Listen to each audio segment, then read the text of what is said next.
السلام علیکم، میں ہوں فرحان خان اور آپ دیکھ رہے ہیں میرا یوٹیوب چینل فرحان ٹیک انفو۔ آج کی ویڈیو کی لمبائی زیادہ تو نہیں ہے، لیکن آج کی اس ویڈیو کا ٹاپک بہت زیادہ اہم ہے۔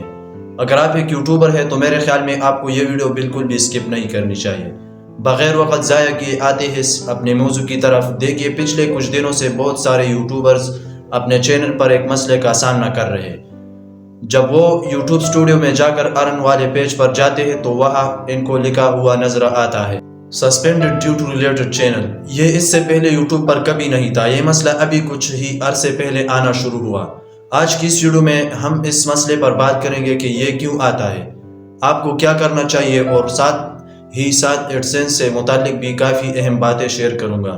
سب سے پہلے یہ سمجھتے ہیں کہ یہ مسئلہ آتا کیوں ہے۔ سرکموینشن پالیسی کے تحت اگر آپ کا کوئی پرانا چینل ڈیلیٹ ہو چکا ہے اور اس کا کسی بھی طرح آپ کے نئے چینل کے ساتھ لنک بن جائے اور یوٹیوب اس کو ڈیٹیکٹ کر لے تو یوٹیوب آپ کا نیا چینل بھی ڈیلیٹ کر دیتا ہے۔ جبکہ suspended due to related channel میں کیا ہوتا ہے کہ اگر آپ کا کوئی ایک چینل ڈی مونیٹائز یا سسپینڈ ہو جائے تو اسی چینل کی وجہ سے آپ کے باقی تمام چینل، چاہے وہ 2 ہو یا 10، بھی ڈی مونیٹائز ہو سکتے ہیں۔ سرکموینشن پالیسی، ایک چینل کی وجہ سے دوسرا channel delete. Related channel policy, ایک چینل کی وجہ سے دوسرا چینل ڈی مونیٹائز۔ اب سوال یہ پیدا ہوتا ہے کہ وہ کون سی چیزیں ہیں جن کا آپس میں میچ نہیں ہونا چاہیے۔ وہ تمام چیزیں جو سرکموینشن پالیسی میں شامل ہوتے ہیں وہی سب یہاں بھی شامل ہے۔ موبائل نمبر، ریکوری ای میل، 2 اسٹیپ ویریفیکیشن، ڈیوائس آئی پی ایڈریس۔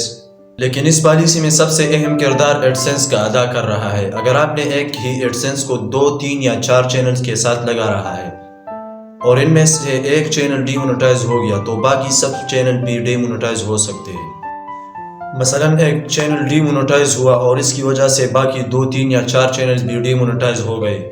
اس لیے اگر آپ کے چینل ایک ہی ایڈسنس کے ساتھ لگے ہوئے ہیں اور ان میں سے کوئی ایک ڈی مونیٹائز ہو چکا ہے تو فوراً ایڈسنس تبدیل کر لیں۔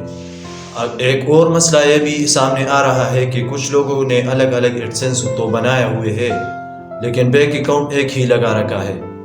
اس صورت میں بھی تمام چینل سسپینڈ ہو سکتے ہیں۔ اس لیے میں ہمیشہ کہتا ہوں اپنے تمام چینل کے تمام ڈیٹیلز الگ رکھیں۔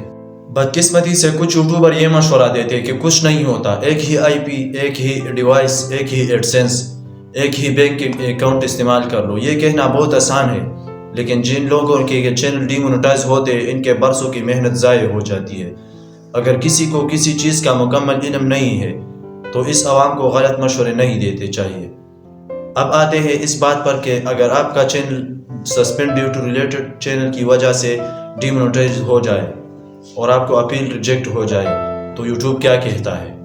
یوٹیوب کہتا ہے کہ پہلے وہ چینل دوبارہ مونیٹائز کروائے جس کی وجہ سے آپ کا چینل ڈی مونیٹائز ہوا ہے، پھر اس چینل کی اپیل کرے اور ہمیں مکمل تفصیل دے۔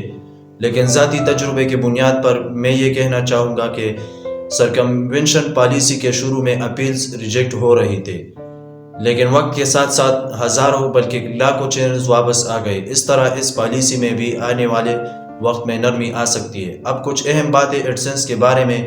ایک شخص اپنا نام پر صرف ایک ہی ایڈسنس بنا سکتا ہے۔